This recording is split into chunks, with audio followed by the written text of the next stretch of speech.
Hello, cinema peeps! Hello!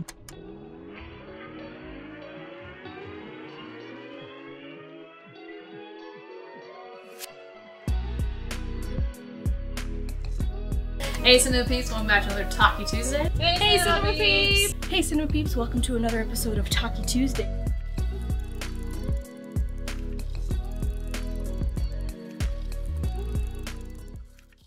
Beautiful. Beautiful. Oof. Yeah, beautiful. It's true. Hey, cinema peeps! Hello, Cinema Peeps. Oh my lord, should we start a band?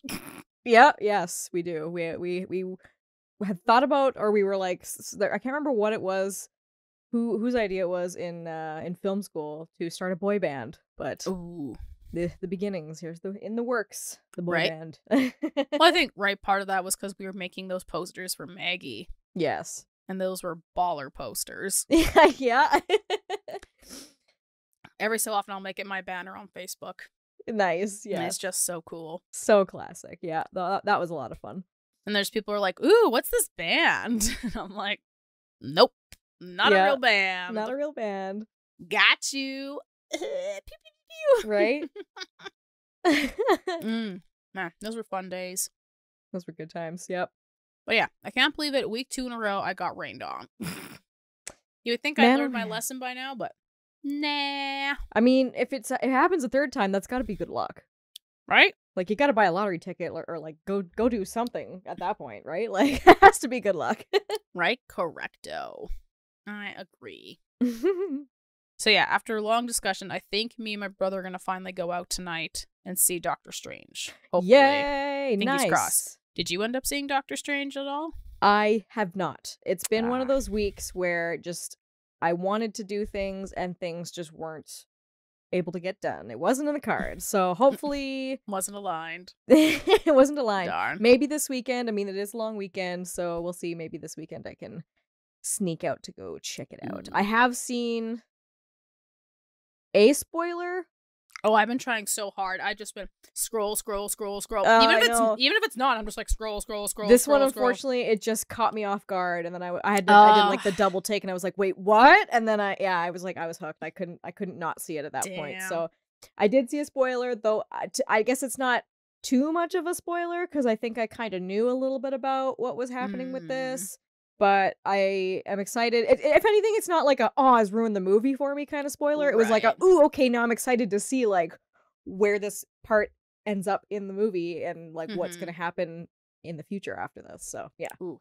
Okay, yeah, that's not too bad. Yeah, there's nothing worse than being spoiled for something that you weren't prepared for, and you're like, Right? ooh. I was actually surprised. You normally, at least, I feel it started with Infinity War. Might have been where people were doing like the memes where it's like pictures that were about the movie but like out of context. So you could look at all these pictures and be like, I don't know what this means, and then you could watch the movie and be like, oh, I get that, because like, yeah, I think it's for Infinity War because they had one of like Squidward, because it was like, but Tony Stark insults the one child of Thanos. Oh and yeah, calls it yeah, Squidward. that's right. So it's like stuff like that, but in this collage of memes and stuff that you don't get. With no context. But you could still be like, oh, cool. I could still look at this and be like, there's some fun things I can look forward to in the movie. Yeah, okay. Interesting. But not spoil it in any way. Yeah, I feel okay. Infinity War started it, but maybe I'm wrong. I know I would think so. Right? I know when not the first Star Wars, when Force Awakens came out, there was that weird pledge on the internet not to spoil it for people, even though it got spoiled for me at the movie theater, but you know. That's neither here or there. Literally so close. I know. I was just walking around the lobby, and this lady's like, I can't believe... She's like, I totally saw Han Solo dying in this movie, and I'm just like... Oh, man. What? I was like, really? You didn't take like 5 steps away from your movie? Like, fuck off. Oh my god. That's when everyone should be allowed to turn around and just throw a handful of popcorn and be like, boo! Or whack them. Yeah. It was such a weird glow, too. She's like gloating to like her 12-year-old son. I totally called him dying. I'm like, good for you? Like, okay. He's like, wow, mom. Right? Jeez, You're such a Mom. Star Wars nerd. Right? I feel maybe I'm wrong, but I feel like that one, I remember very specifically the internet being like, no spoilers whatsoever. That Not that one, one of the Captain America movies, I think too. It was either Captain America or it might have been Endgame. I think it might have been Endgame. Yeah, especially And Endgame.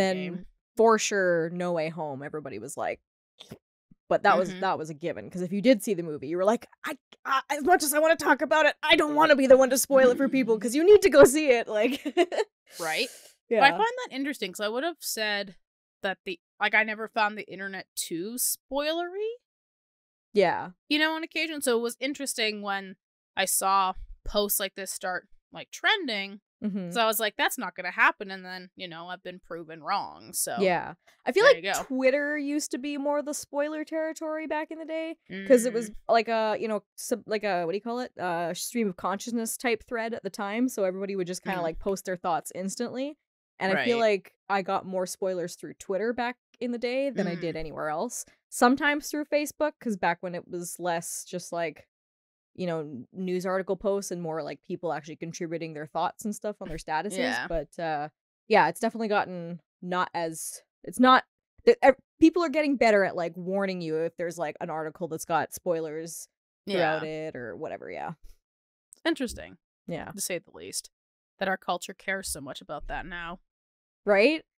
So I do remember, maybe I read this somewhere. I must have read it somewhere when way back when the Harry Potter books were coming out, and I believe it was the Half-Blood Prince, and everybody was in line for the book, and then somebody walked out of the bookstore, went to the back of the book, and then screamed out that Dumbledore had died. Oh my god. And it's like, what a dick nozzle. Yeah. And you gotta wonder, like, I think some of those people just do it for the attention, which on one level is like a little sad and pathetic.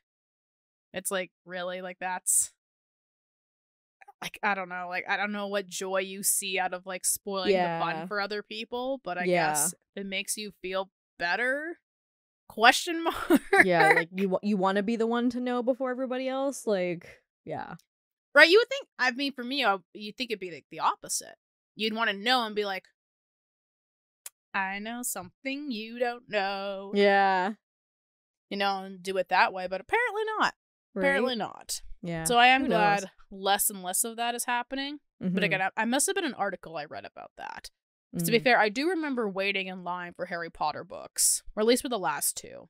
But I definitely don't feel like anyone spoiled it in line. Yeah. If memory serves me right. Yeah. Well, I guess too, like, I'm interested now. Because there's more binge, like, things are more like binge worthy these days, so there's not really much opportunity to get things spoiled, I guess, in some way, now that I'm thinking about it. Like, I don't know, like, if you're able to watch everything in one go, then you have less opportunity to be spoiled, whereas, like, I guess if you were waiting to watch a show and someone had already seen it ahead of you, then you have more of a chance to, like, catch spoilers and stuff like that. But then again, I mean, I don't know. I think there's also just too much, as we always say, I think there's just too much content. Yes.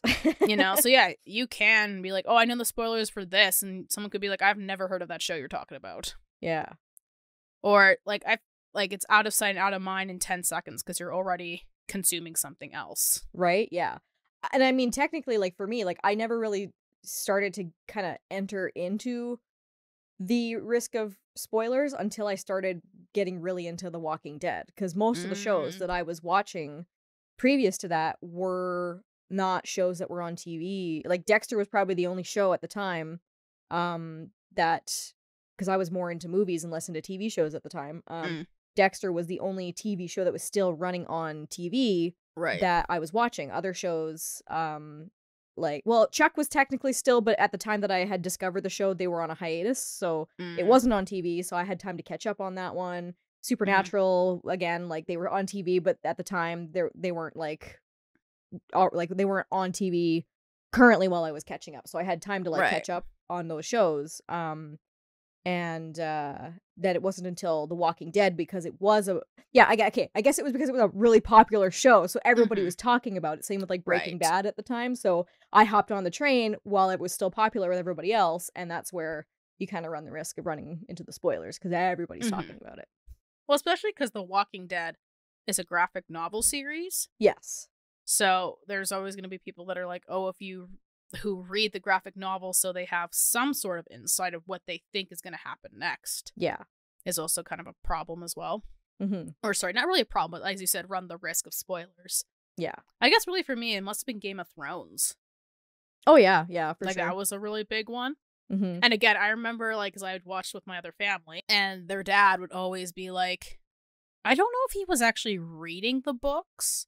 I know he owned them, but he might have just been, like, skimming and doing, like, the synopses, maybe. Oh, okay, yeah. I don't know necessarily. He might have been I don't think he was, though, because they are thick boys. Yeah. Oh, boy. But, they're pretty, intricate, that's for sure. Right? One of those long, detail-y books. Mm-hmm. Yeah. And, I mean, I enjoy watching the show, but, like, I even still get confused of, like, the houses, the sub-houses. Yeah. And half the time I forget who's what character, you know? Right? Like, I can't imagine trying to read and trying to, like, I mean, I guess it could be potentially easier because then you can fit what you interpret as the character, so maybe that might be easier to remember, but yeah. I don't know, dicey. Yeah. But sorry, back to the topic at hand. He had mentioned about the Red Wedding, and he knew it was coming up. Yeah. But of course, when it happened, we were all just like, just so shocked. But he was like, he had read about it. But I think also one of my friends read about it too. So, and she was kind of disappointed because it got a little spoiled for her. But oh yeah, yeah. See, we had a friend in our group who was that person, and I feel like, especially with Game of Thrones, it's almost mandatory to have like one person either read the books or volunteer to. Because luckily we had this friend to do that. Mm-hmm. And they really enjoyed delving more into the books and kind of that kind of like gave us more opportunity to theorize and stuff like that. Mm-hmm. And that was the show that got me more into like theorizing things. Okay. So when they would know something we didn't, it kind of got us more excited to like watch the episode. And then same thing with the Red Wedding. Like they knew about it, and then it wasn't until the other friend was like, "Oh, it's happening," and we're like, "Oh fuck, no, here we go!" Like, but yeah, so it was fun having that person as kind of like almost like our reference guide. So then when we had questions, or like if we were like, "Well, what's happening here?" we could kind of like use them as our, well, here's the reason why. This is how it goes in the books, and then they'd kind of like let us know where storylines have kind of like taken a different turn, and then like it gave us more opportunities just kind of like connect the dots and theorize maybe where the show was going differently from the books, or if they were gonna like make full circle, and so that was kind of cool.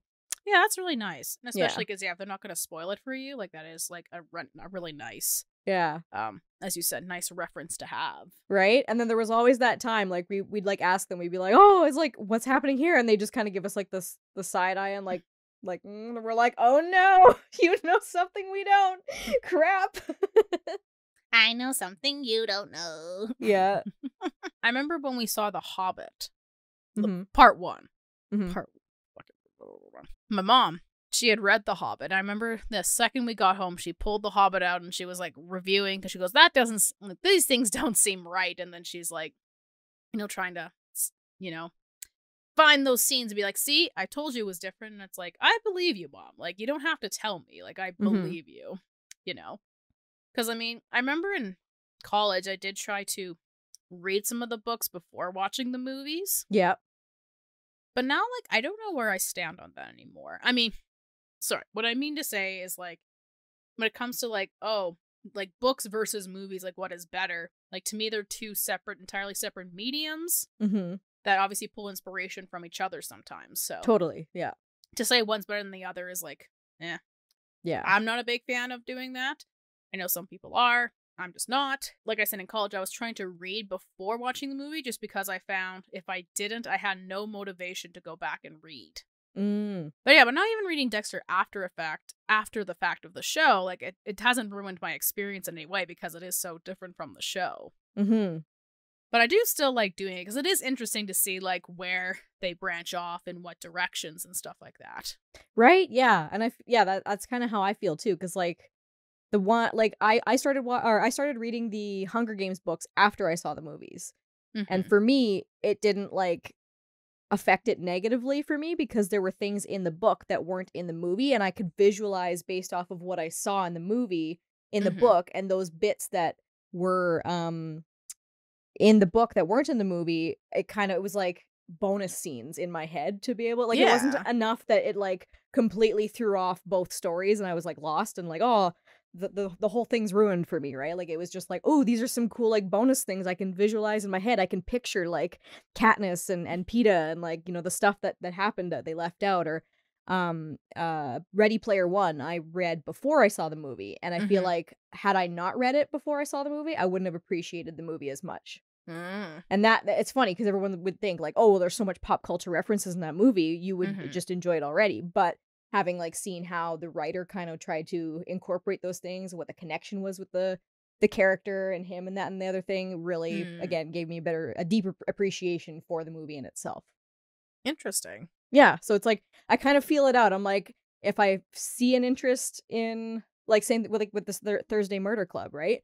Oh, like, yeah. I mean, it was a reference from one of my friends. I hadn't known it was going to be a movie until they mentioned it, but now that I'm intrigued by it and it's, you know, going to be directed by Steven Spielberg, it intrigues me enough to want to read the book first to kind of get an idea of what the story's about, and then be able to see where he goes with it visually, and then gain that appreciation, or, you know, see how it differs from the book, right? Right. So two things. Also, when I looked up, because I had the second book placed on hold since February. Yeah. I've never had this happen to me before, but my my hold expired because it was so long, and I was like, that's not my fault. Yeah. So I had to renew it again. What? It was so weird. Oh my god. So I don't know. I think I've booted back farther in line, but whatever. It's kind of that's bullshit. It was weird though, because I was even thinking, I was like, I should check, and then literally when I checked, it was like 5 days ago your thing expired, and I was like, back of the line, rude. sucker. Wow. Rude. I know, very rude. Very rude. Yeah. No, I'm excited. I'm back on reading the book again. I kind of fell off the wagon a little bit, but now I'm back on reading it again, and it's getting good again too. So I'm excited to keep reading it. Yeah. And I mean, I know the argument for a lot of people. To my other point, I know a lot of people argue that like sometimes the movie leaves out stuff from the book, and that does kind of suck. But obviously, again, they're two entirely different mediums. Where yes, in a book you can take a longer time and, you know, explore subplot upon subplot, but in movies you don't want to watch that sometimes.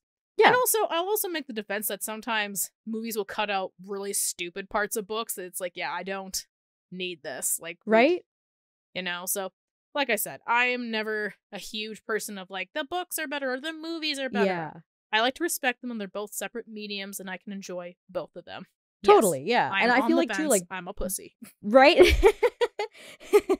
I don't pick a side. Depending on how the book's written too, like a lot of the time the book is kind of like the inner monologue of the character. Yes. And half the time you can't really show that on a movie unless like you're William Shakespeare. Right? You want these big epic monologue scenes or whatever, right? Like and the character's like really introspective or whatever. So to be able to cut some of that out and be able to just kind of use visual cues or just like musical emotion or building emotion in that way, you still get that connection to the character, but you don't need like a whole chapter of like the inner monologue and inner turmoil that this character is going through just to understand what's happening, right? Right. And yeah, it is tough to like try to transfer that over. Like, it is tough. Yeah. But I know like people are gonna, you know, either really love the books or really hate the movies or vice versa. Yeah. But like I said, I just give them a chance. There's nothing wrong. Take a chance on me. Take a chance. Ooh, also, okay, remember how I complained to you that in Dexter by Design, I was complaining how Deborah still hasn't had a mental breakdown yet? Yeah. Shocker. 1 chapter later, she has a breakdown. I was like, about time. You're like, come on, man. Like, 1 chapter too late. I was feeling really concerned. I was like, why has Deborah not made a single comment about this? And so now she has. So nice. Woo. We are good. We're back. Everything's back to normal.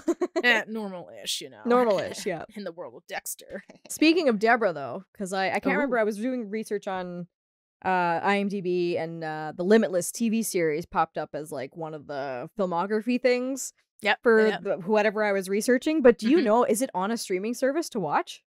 Last time I checked, I think it might be on Netflix. Is it on Netflix? Okay. Last time I checked. Okay. I could be wrong, but I'll have to check because I do really want to watch it. That is a recommendation from Kaylee. Yes, hell it's yeah. so much fun. And I mean, I would argue that the Limitless TV show is better than the movie. Yes. But also, to be fair, I haven't seen the movie in a very long time. Maybe we should make that an episode. I could just review and be like, oh yeah, I was right. I didn't like this. I was right. I'd be down to watch both and like try and do like a discussion on it. So. Oh hell yeah. Yeah. I just thought, I'll save it for if we actually do it. I have okay. I know because we've definitely mentioned it on the podcast, like in previous episodes. Absolutely. But it'd be cool to do like a deep dive into it. So. Oh hell yeah, we should just do it. Fuck it. We should. Waste that. But yeah, Kaylee's recommendation: watch the Limitless TV show. It's a baller. Hell yeah. Well, other than that, I did watch a Hallmark film because I was so sick. But oh yeah, it's because I wanted to. People. Yes, you mentioned it. You mentioned it last episode. Yes, so I did watch it. Love Classified. Nice. Sorry, how was it? Catherine from Arrow. Because yes, Catherine McNamara. Yeah. Yeah, if there is an Arrow Flash Eddie character in it, I will watch it. What do I think? Gotta support the boys. Gotta support the boys and girls. Yeah. I liked it. It's like a little cheesy, but the opening I really liked. Although I will ding them a little bit on editing. They do a lot of weird like speed up shots. Oh really? That's like very jarring because obviously they shot it at a regular frame rate. So it's like a little jarring. But it only happened the two times as part of like the opening of the film, so it doesn't like destroy it by any means, but it is a Hallmark film, so there you go. But it is a famous author comes back to a small town to reconnect with her children. Oh. And yeah, I don't know. I just thought it was very cute, although it was a little weird because it was like towing the line of being very self-aware. Oh yeah, and being like, lol, look at these, because like the whole idea is like she's a romance novelist, so right. The whole opening is her like, being like, lol, you don't know what people are like in relationships, and people are complicated and da da da da da. Almost riffing on these tropes that Hallmark does, and then still ends up doing them. So it's like, okay, it's like sure. Meta in a weird way, right? But I mean, like, I enjoyed like learning about all the characters, although the ending's a little weird because like one of the subplots is the son is an artist, so he's doing a mural for like the bookstore in town, and so he ends up doing a mural of all the people in town, which just consists of all the characters, oh so that's a little weird.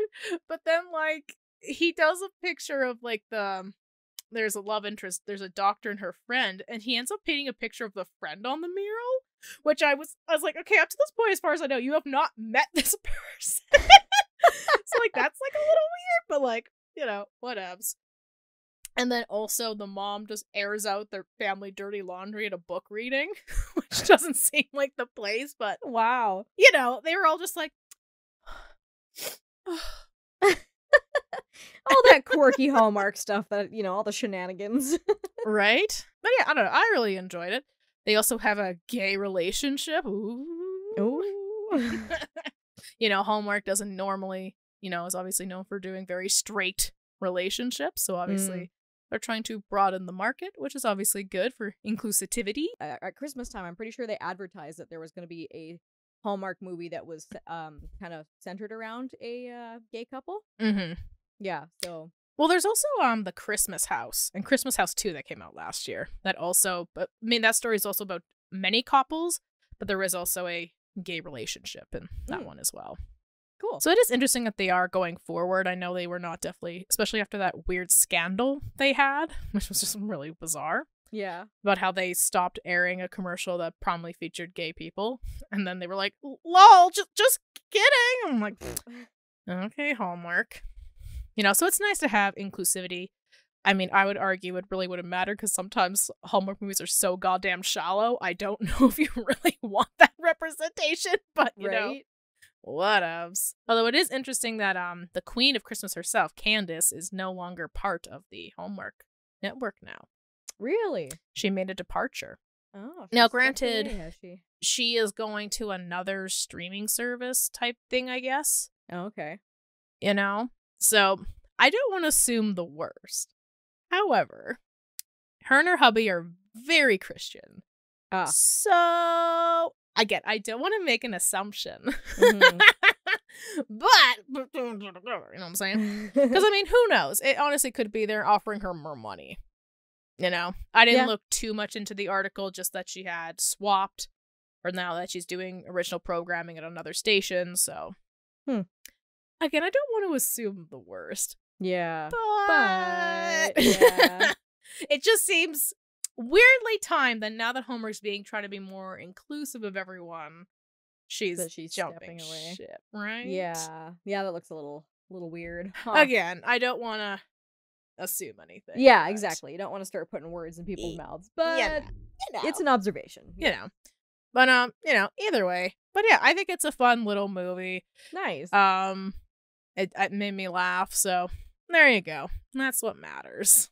Nice. It's funny, actually, because Michael Rosenbaum just released a new episode of his podcast today, and Erica Durant's representing Calgary. She was on it, and she plays Lois Lane in Smallville, but she's going to be in a new Hallmark movie, too. She was all excited. Is she? Yeah, she is. Oh, yeah, well, you know what I'm watching. Right?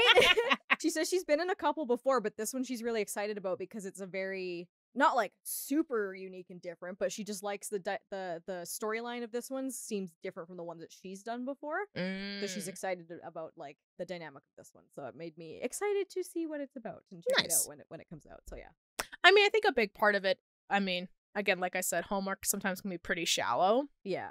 Is that I think a big part of it is either like, especially when it comes to the Christmas movies, like arguably a lot of them just have the same plot, just a different color paint. So, you know, I think what really helps some of them stand out is the chemistry between the actors, or even like when they incorporate, because sometimes obviously the story is very focused on like the main couple, but when like the other characters also shine in the movie, I think it just makes it so much better. Totally. Like because a lot of time they just have the best friend being like, wow, gee willikers, I can't believe he doesn't like you. Yeah. I know. He's just like, rough and tough, and, you know, he doesn't know anything about the city. You tell him, girl. You know, it's not, you know, the greatest. So, but when they can, like, you know, do really, like, make everybody shine, then it does make it better. I think, anyway. Totally. And then those rare occasions you just strike gold and you're like, mwah. Yeah. Fucking beautiful. Oh, did she say, though, what it was called, though? The Hallmark film?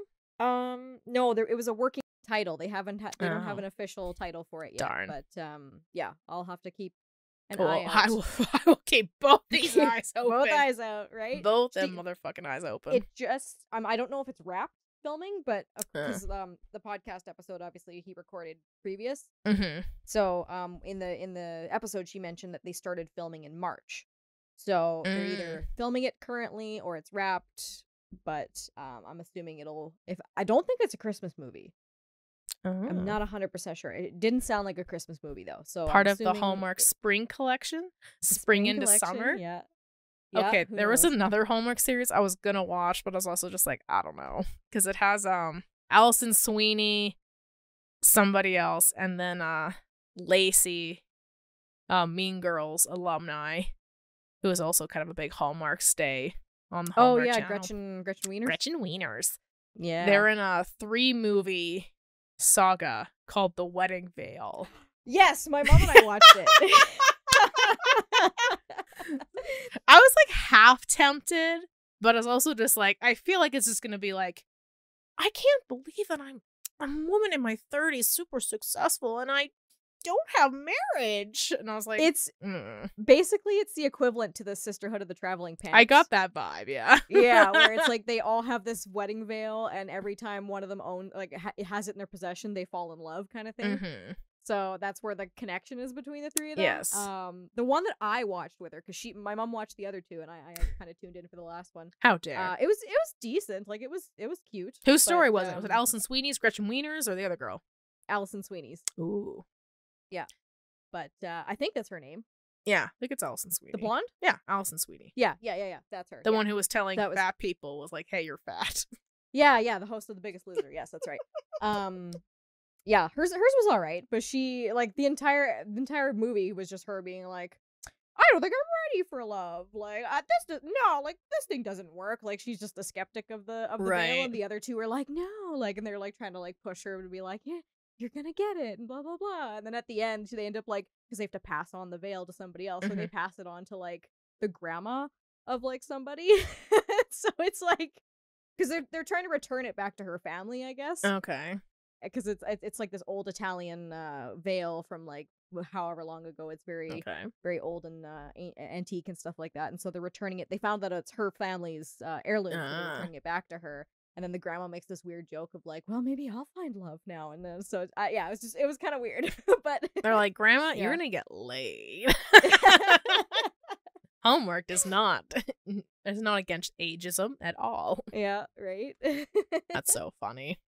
So yeah. Yeah, they're really pushing their spring into spring or something. I forgot what it was. Spring into Hallmark. Hop into spring or jump into spring. Some fucking bullshit.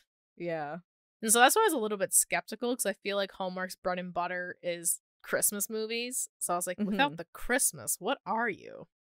Yeah. So that's why I was a little iffy on Love Classified, but the fact that Catherine was in it, I was like, I'll fucking watch it. The bar is so low. It doesn't really matter to me. I'll fucking watch it. Yeah. If you want to watch another good one, I know I've mentioned it to you before on the podcast. She's in it. It's that Finding You on Netflix. It's another kind of like corny, not like super corny, but it's like, corny teen romance movie where this girl she decides to take like a gap year and go traveling in Ireland and stuff like that. And there's like a connection between her brother who passed away, why she's there, and then she ends up meeting and befriending a movie star, and then they end up like developing a relationship and like all that kind of stuff. But Catherine McNamara plays the ex-girlfriend of the actor. Ooh. So yeah, it was cute. I liked it. You probably enjoy it. Oh fuck yeah. Yeah. Fuck yeah. God, there's too much stuff to watch. I was also just perusing Netflix, and they're like really big. I mean, I think they've always have been, or at least the trend has been going that way. They produce a lot of foreign-made content, which is crazy. Because, I mean, some of their storylines, I'm just like, why do we not have an ounce of creativity over here? Like, the one I was watching was called The 7 Lives of Leah, or Lee or something. Okay. I was watching just the trailer, but it's like this girl who goes back in time, but she's like, she's swapping bodies. So at one point, she's this guy, and that she discovers that the body, like this first guy's body that she took, that he ends up dying, but he knows like her parents when they were younger, so that at one point she body swaps with them, and like she's trying to like kind of solve his murder in a way. Oh, neat. It's kind of like a Quantum Leap type show. I was just like, this is, and then of course there's this line, like I don't think it's meant to be a throwaway line, but she's trying to talk to her mom about it. Her mom's like, oh, I don't know him at all. And mom's like, that. And she's like, that's not true at all. What the hell? So maybe the parents have something to do. Who knows? Oh. I just remember watching and I was like, damn. I mean, I was going to watch it, but it was like 3 a.m, so that wasn't going to happen. Yeah. But I was just like, wow. Like, why don't we like have anything like so fun? I mean, that's a lie. We have our fun Hallmark films. Yeah. Could you imagine if they tried to translate that overseas? They'd be like, what is that? They're like, okay. I mean, they probably would still be successful, but it would be kind of like The Room, where it's like, it's so bad it's good kind of thing. Probably. Yeah. We're just like fucking weird ass white people. Oh my god. Fucking weirdo white people. Oh my god. There's actually, one of my friends told me to watch it. I haven't watched it yet, but I'll probably watch it this week, is Senior Year on Netflix. Yeah. With Rebel Wilson. She says it's really funny, so. Right. The trailer that they have when you like scroll over the preview though, I'm kind of like, meh. Just cause they do that weird trope that I don't quite understand, where Like, she's obviously woken up from the hospital 20 years later. And then she turns around and sees a mirror and she's like, stop looking at me. That's so rude. And it's like, are you... It's not even like a... If the whole entire wall was a mirror, like, maybe. But it's not. You could see... Like, I just don't get that. I'm like... I know it's like the dumbest nitpick in the world, but it still bothers me. That's like, really? Like, I get that obviously if you hadn't seen yourself, you too would be shocked. But like the scene plays out as if she's like, hello, lady, like, ooh, what are you staring? And it's like, oh, okay. It's very weird. But I have high hopes for the rest of the film, so maybe I'll watch it this week as well. I don't know. That'll be on my watch list this week because I've been this whole week's been dedicated to watching Stranger Things. Like, we're completely caught up now. I am not. I am ready for the new season. Right? I started watching it last night, and then my brother joined me because he's only watched 3 episodes of season 1. So we're almost done season 1 though. So I think a little bit more. I think I could have it done before the weekend because I think the new season comes out the next week, doesn't it? May 27th. So yeah. I think that's the next week. I think I'll probably do it for today's episode. I hope you guys enjoyed today's episode. If you would like, please subscribe and like the video, and leave us a comment. Let us know. Do you like the book versus the movie, or vice versa? Do you like Hallmark films? And the answer should be yes. If you stuck around this long, the answer should be yes. You should know most of our, well, not most, but some of our episodes are Hallmark related. Yeah, so guess what? The answer should be yes. No other reason. And we hope to see you next week. Bye, cinema peeps. Bye. Monkey. Monkey. And slap.